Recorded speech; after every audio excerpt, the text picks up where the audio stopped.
Hello दोस्तों, मैं हूं आपका दोस्त और होस्ट डॉक्टर नरेश बंसल। दोस्तों, बात उन दिनों की है जब स्वामी विवेकानंद अपने लिए गुरु की तलाश कर रहे थे। सभी अच्छे लोग जिनको कुछ जानना होता है उनको गुरु की तलाश करनी पड़ती है, उनको किसी को अपना गुरु बनाना होता है। इसी तलाश में स्वामी विवेकानंद रविंद्रनाथ टैगोर के दादा महर्षि देवेंद्रनाथ टैगोर के पास गए। वो एक नदी किनारे खोखे में रहते थे, मचान बना करके रहते थे। विवेकानंद नदी के इस पार थे। आधी रात को वो वहां से निकले और भागते हुए नदी पार करते हुए अंधाधुंध बेतहाशा गए और उनके खोखे पे चढ़ गए। पूरा खोखा हिल गया, रात का अंधेरा सन्नाटा। और उस समय महर्षि देवेंद्रनाथ ध्यान में बैठे थे। दरवाजा एकदम से धकिया करके अंदर घुस गए। कपड़े भीगे, एकदम लथपथ, और जाते ही उन्होंने प्रश्न किया, क्या भगवान है?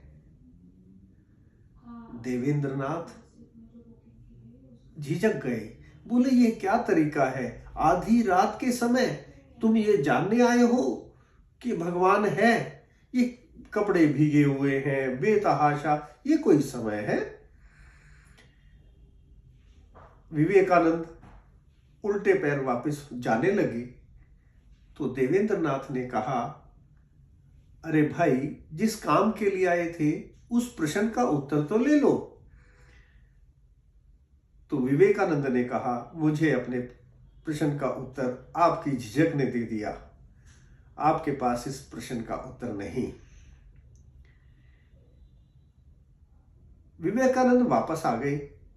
बाद में देवेंद्रनाथ ने अपनी किताब में लिखा कि हाँ, मुझे, यद्यपि मैं उसका उत्तर देना चाहता था, बड़ा आतुर था कि उसका उत्तर दूं, परंतु सच में मेरे पास भी उस बात का उत्तर नहीं था।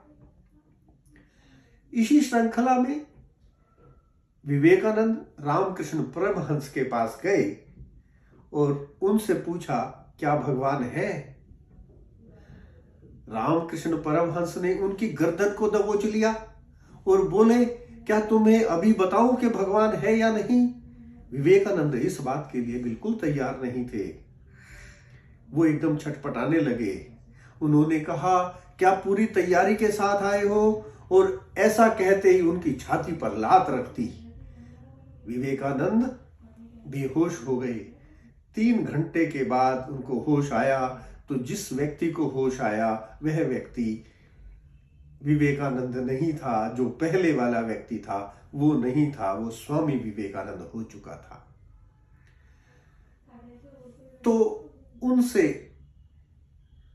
प्रश्न किया कि क्या तुम्हें अपने प्रश्न का उत्तर मिल गया? तो विवेकानंद ने कहा, हाँ गुरुदेव, मुझे अपने प्रश्न का उत्तर मिल गया।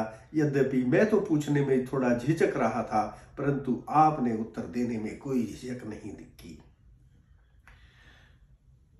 तो हर व्यक्ति को एक गुरु की तलाश होती है, परंतु बाजार में आजकल बहुत सारे गुरु मिलते हैं। वो बहुत सारे सस्ते चीजें या नकली चीजें आप देखेंगे कि बहुत ज्यादा चलन में रहती हैं। उसका कारण यह है कि बड़े बड़े अर्थशास्त्री भी यह कहते हैं कि जो नकली सिक्का होता है या नकली नोट होता है वो पहले या बाजार में ज्यादा बिकता है, ज्यादा चलता है। एक उदाहरण आपके सामने देता हूं। यदि आपकी जेब में कोई 10 रुपए का नोट या कोई नकली सिक्का आए तो सबसे पहले आप क्या करेंगे? उसी नकली सिक्के या नकली नोट को चलाने की कोशिश नहीं करेंगे। इसी प्रकार से सब लोग, जिसके पास वो जाएगा वो भी पहले उसे ही निकालेगा। इसलिए इस संसार के अंदर ये नकली प्रथा का, नकली का चलन ज्यादा है, बहुत ज्यादा चलता है। परंतु वास्तव में जो असली है वो धीरे से निकलता है, धीरे से चलता है, परंतु वो वास्तव में असली होता है।